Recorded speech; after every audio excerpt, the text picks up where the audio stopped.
നമസ്കാരം.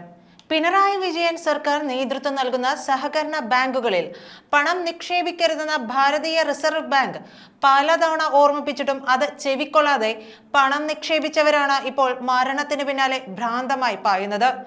കട്ടപ്പനയിലെ സാബുവിന്റെ ഭാര്യയുടെ വാക്കുകൾ കേട്ടു നിൽക്കാൻ കഴിയാത്ത തരത്തിൽ നമ്മെ സങ്കടത്തിലാക്കും.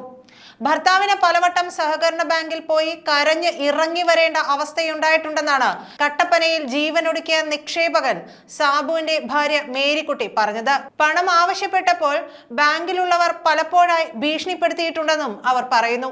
ചികിത്സയ്ക്കായി 2 ലക്ഷം രൂപ ആവശ്യപ്പെട്ടപ്പോൾ ബാങ്കിൽ നിന്നും വെറും 80,000 രൂപ മാത്രമാണ് ലഭിച്ചതെന്നും മേരിക്കുട്ടി പറയുന്നു. ബാങ്കിൽ 2007 മുതൽക്കേ ഞങ്ങൾ പണം നിക്ഷേപിക്കുമായിരുന്നു. സൊസൈറ്റിയിൽ ജോലിയുള്ള ഒരു സ്ത്രീ ഭർത്താവിനോട് കുറച്ച് നിക്ഷേപം വേണമെന്ന് ആവശ്യപ്പെട്ടിരുന്നു. ഓസ്ട്രേലിയയിൽ ജോലി ചെയ്യുന്ന സമയത്ത് സാബു പൈസ കൊടുത്തു. എല്ലാ പണവും അവിടെയായിരുന്നു.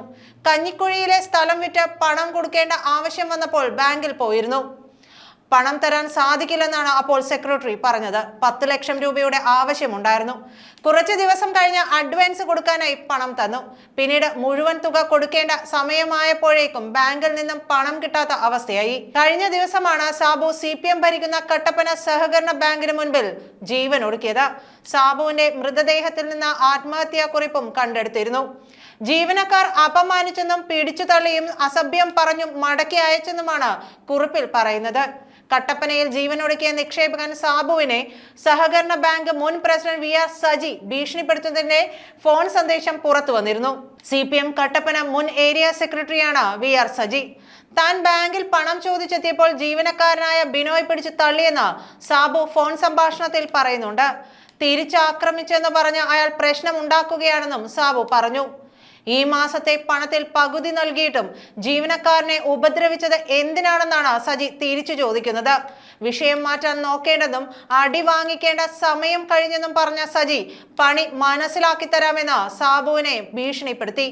പണം തരാൻ ഭരണസമിതിയും ജീവനക്കാരും ശ്രമിക്കുമ്പോൾ ഒരു ജീവനക്കാരനെ ആക്രമിച്ചത് ശരിയായില്ലെന്ന് പറഞ്ഞുകൊണ്ടായിരുന്നു ഭീഷണി. കേസിൽ Kattappana rural development corporative society ഭരണസമിതി അംഗങ്ങളുടെയും ജീവനക്കാരുടെയും മൊഴി പോലീസ് രേഖപ്പെടുത്തും. സാബു ബാങ്കിലെത്തിയ സമയത്തെ CCTV ദൃശ്യങ്ങൾ പോലീസ് ശേഖരിച്ചിട്ടുണ്ട്. ഇത് വിശദമായി പരിശോധിക്കും. പ്രാഥമിക പരിശോധനയിൽ സാബുവും ജീവനക്കാരും തമ്മിൽ കയ്യേറ്റമുണ്ടായതായി കണ്ടെത്താൻ കഴിഞ്ഞിട്ടില്ല. ആത്മഹത്യാക്കുറിപ്പിൽ പേരുള്ള ബാങ്ക് സെക്രട്ടറി റെജി, ജീവനക്കാരായ ബിനോയ്, സുജമോൾ എന്നിവരുടെ മൊഴികളാണ് ആദ്യഘട്ടത്തിൽ രേഖപ്പെടുത്തുക. പിണറായിയുടെയും CPMന്റെയും സഹകരണ ബാങ്കുകൾക്ക് റിസർവ് ബാങ്ക് ഓഫ് ഇന്ത്യയുടെ സൂപ്പർ ചെക്ക് തുടങ്ങിയിട്ട് കുറച്ചു നാളുകളായി. അത് തുടങ്ങിയ കാലത്ത് തന്നെ നിക്ഷേപകർ കബളിപ്പിക്കപ്പെടരുതെന്ന് റിസർവ് ബാങ്ക് അറിയിച്ചതാണ്. RBI നിയന്ത്രണമില്ലാത്ത ധനകാര്യ സ്ഥാപനങ്ങളിൽ നിക്ഷേപം നടത്തിയവരുടെ കോടികൾ തിരിച്ചു കിട്ടാതെ പോയിട്ടുണ്ടെന്ന് തുറന്നു പറഞ്ഞുകൊണ്ട് Reserve Bank of India director Satish മറാത്തയാണ് രംഗത്തെത്തിയിരുന്നത്. റിസർവ് ബാങ്കിന്റെ നിയന്ത്രണങ്ങളിലല്ലാത്ത സഹകരണ സ്ഥാപനങ്ങൾ ഉൾപ്പെടെയുള്ള വിവിധ ധനകാര്യ സ്ഥാപനങ്ങളിൽ നിക്ഷേപിച്ചവരുടെ 65,000 കോടി രൂപയാണ് ഇത്തരത്തിൽ തിരിച്ചു നൽകാത്തതെന്ന് സതീഷ് മറാത്തെ വ്യക്തമാക്കി. ഏതാനും മാസങ്ങൾക്ക് മുമ്പ് ഇത് സംബന്ധിച്ച് കേന്ദ്ര മന്ത്രിസഭാ ഉപസമിതി സമർപ്പിച്ച റിപ്പോർട്ടിൽ ഇക്കാര്യം വ്യക്തവുമാണ്. റിസർവ് ബാങ്ക് നിയന്ത്രണമില്ലാത്ത സ്ഥാപനങ്ങളിൽ നിന്നാണ് നിക്ഷേപം തിരിച്ചു നൽകാത്തത്. അതിനാൽ ധനകാര്യ സ്ഥാപനങ്ങൾക്ക് മേലുള്ള റിസർവ് ബാങ്കിന്റെ നിയന്ത്രണങ്ങൾ പിൻവലിക്കുന്നത് ഗുണകരമാവില്ലെന്നും അദ്ദേഹം പറഞ്ഞു. ജന്മഭൂമിയുടെ നേതൃത്വത്തിൽ ബാങ്കിംഗ്, വ്യവസായ, വാണിജ്യ രംഗത്തുള്ളവരുമായി നടത്തിയ സംവാദത്തിൽ സംസാരിക്കുകയായിരുന്നു സതീഷ് മറാത്തെ. സ്വകാര്യ പണമിടപാട് സ്ഥാപനങ്ങൾക്ക് ബാങ്ക് എന്ന പേര് ഉപയോഗിക്കാൻ അധികാരമില്ല. ബാങ്ക് എന്ന പേര് കണ്ട് തെറ്റിദ്ധരിച്ച നിക്ഷേപകർ വഞ്ചിക്കപ്പെടുന്നുണ്ട്. അത് തടയാനാണ് ഈ തീരുമാനം. സഹകരണ ബാങ്കുകളിലും മറ്റും നിക്ഷേപം നടത്തുന്നവർ ആ ബാങ്കുകളുടെ വാർഷിക റിപ്പോർട്ടുകൾ വായിച്ചു മനസ്സിലാക്കി ബാങ്കിന്റെ വിശ്വാസ്യതയും ഭാവിയും ഉറപ്പാക്കണം. രാജ്യത്തെ 300 അർബൻ കോഓപ്പറേറ്റീവ് ബാങ്കുകൾക്ക് RBI C റേറ്റിംഗ് ആണ് നൽകിയിരിക്കുന്നത്. CD റേറ്റിംഗ് ഉള്ള ബാങ്കുകളിൽ നിക്ഷേപിക്കരുതെന്നും മറാത്തെ പറയുന്നു. ചുരുക്കി പറഞ്ഞാൽ CPMന്റെ അഭിമാന സ്ഥാപനങ്ങളായ സഹകരണ ബാങ്കുകളിൽ പണം നിക്ഷേപിച്ചാൽ അത് നഷ്ടപ്പെടുമെന്നാണ് RBI ഡയറക്ടർ പറഞ്ഞത്. രാജ്യത്തെ അർബൻ സഹകരണ ബാങ്കുകൾ RBI നിയന്ത്രണത്തിലെത്തിയത് 2020-ലാണ്. ഇത് സംബന്ധിച്ച ഓർഡിനൻസിന് കേന്ദ്ര മന്ത്രിസഭ അംഗീകാരം നൽകുകയായിരുന്നു. അർബൻ സഹകരണ ബാങ്കുകളും മൾട്ടി സ്റ്റേറ്റ് സഹകരണ ബാങ്കുകളും RBI നിയമങ്ങൾക്ക് വിധേയമാക്കുന്ന ഓർഡിനൻസിനാണ് കേന്ദ്ര മന്ത്രിസഭ അംഗീകാരം നൽകിയത്. പ്രധാനമായും അർബൻ സഹകരണ ബാങ്കുകളെയാണ് ഓർഡിനൻസ് ബാധിക്കുക. ഇതുവഴി 1482 അർബൻ സഹകരണ ബാങ്കുകൾ, 58 മൾട്ടി സ്റ്റേറ്റ് സഹകരണ ബാങ്കുകൾ എന്നിവ റിസർവ് ബാങ്കിന്റെ കീഴിലാകും. നേരത്തെ ഇതിന് സമാനമായ ബാങ്കിംഗ് റെഗുലേഷൻ ബിൽ കേന്ദ്ര സർക്കാർ പാർലമെന്റിൽ അവതരിപ്പിച്ചിരുന്നുവെങ്കിലും സഭാ സമ്മേളനം കോവിഡ് വ്യാപനം മൂലം വെട്ടിച്ചുരുക്കിയതിനാൽ അത് പാസാക്കാൻ സാധിച്ചിരുന്നില്ല. ഇതേ തുടർന്നാണ് ഓർഡിനൻസ് കൊണ്ടുവന്നത്. സഹകരണ ബാങ്കുകളിൽ 8.6 കോടി ആളുകൾക്ക് 4.84 ലക്ഷം കോടിയുടെ നിക്ഷേപമാണ് ഉള്ളത്. നിയന്ത്രണാധികാരം പൂർണ്ണമായും റിസർവ് ബാങ്കിലേക്ക് പോകും. ഇതോടെ മറ്റ് ഷെഡ്യൂൾഡ് ബാങ്കുകളെ പോലെ സഹകരണ ബാങ്കുകളും റിസർവ് ബാങ്ക് നിയമങ്ങൾക്ക് വിധേയമാകും. കിട്ടാക്കടം ഉൾപ്പെടെയുള്ള വിഷയങ്ങൾ നേരിട്ട് റിസർവ് ബാങ്ക് പരിശോധിക്കും. സമീപകാലത്തായി ചില സംസ്ഥാനങ്ങളിൽ സഹകരണ ബാങ്കുകളിൽ ഉണ്ടായ തട്ടിപ്പുകളുടെ പശ്ചാത്തലത്തിലാണ് നിയന്ത്രണം കർശനമാക്കുന്നത്. ഇത് എന്തായാലും C റേറ്റിംഗ് ആണ് റിസർവ് ബാങ്ക് നൽകിയിരിക്കുന്നത്. D റേറ്റിംഗുകളുള്ള ബാങ്കുകളിൽ നിക്ഷേപിക്കരുതെന്നാണ് റിസർവ് ബാങ്ക് പറഞ്ഞിരിക്കുന്നത്. അമിത്ഷാ രാജ്യത്തെ ആദ്യത്തെ കേന്ദ്ര സഹകരണ മന്ത്രിയായതോടെ ഇടതുമുന്നണി പരിഭ്രാന്തിയോടെ ഓട്ടം തുടങ്ങിയിരുന്നു. തങ്ങളുടെ കൈപ്പിടിയിലുള്ള സഹകരണ ബാങ്കുകൾ നഷ്ടപ്പെട്ടു പോകുമോ എന്ന ഭയമാണ് ഇടതുമുന്നണികൾക്കുണ്ടായത്. അമിത്ഷായ്ക്കായിരുന്നു ഗുജറാത്തിലെ സഹകരണ ബാങ്കുകളെ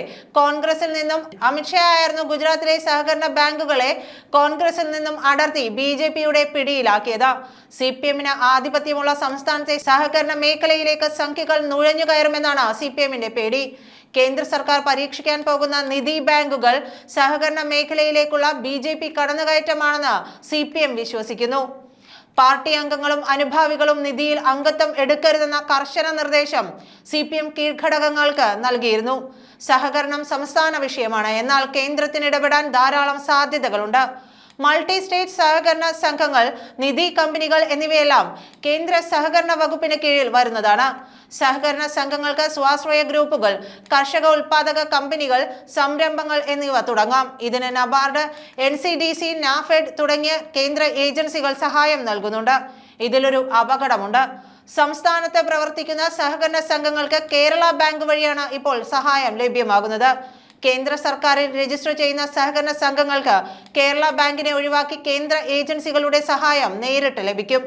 കോൺഗ്രസിനെ ഇല്ലാതെയാക്കാൻ ഗുജറാത്തിൽ അമിത്ഷാ കൊണ്ടുവന്ന സഹകരണ രാഷ്ട്രീയ പരീക്ഷണമാണിത്. സഹകാരികളെ കൂടുനിർത്തിയും പുതിയ അംഗങ്ങളെ ചേർത്ത സംഘങ്ങളിൽ ഭരണം നേടിയും അവർ ഗുജറാത്തിലെ ഭരണം പിടിച്ചെടുത്തു. സഹകരണ സംഘങ്ങളുടെ സേവനവും സ്വാധീനവും മറയാക്കി ഒരു മണ്ഡലത്തിൽ 10,000 വോട്ട് വരെ മറിക്കാൻ BJPക്ക് കഴിഞ്ഞു.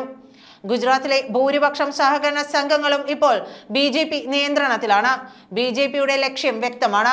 200 അംഗങ്ങളാണ് ഒരു നിധി കമ്പനിയിൽ വേണ്ടത്. സ്വാശ്രയ സംഘങ്ങളും കേന്ദ്രതലത്തിൽ രജിസ്റ്റർ ചെയ്യാനാകും. ഇതിലൂടെ സഹകരണ സംരംഭങ്ങൾ വരും. അതിന് കേന്ദ്ര സഹായവും ലഭിക്കും. അതിന്റെ ഭാഗമാകുന്നവരും കുടുംബവും BJPയോട് ചേർന്ന് നിന്നാൽ പാർട്ടിയുടെ സ്വാധീനം വർദ്ധിപ്പിക്കാനാകും. കേരളത്തിൽ ഇത്തരമൊരു സംരംഭം വളരെ വേഗം വിജയിക്കും. കാരണം കേരളം സഹകാരികളുടെ സംസ്ഥാനമാണ്.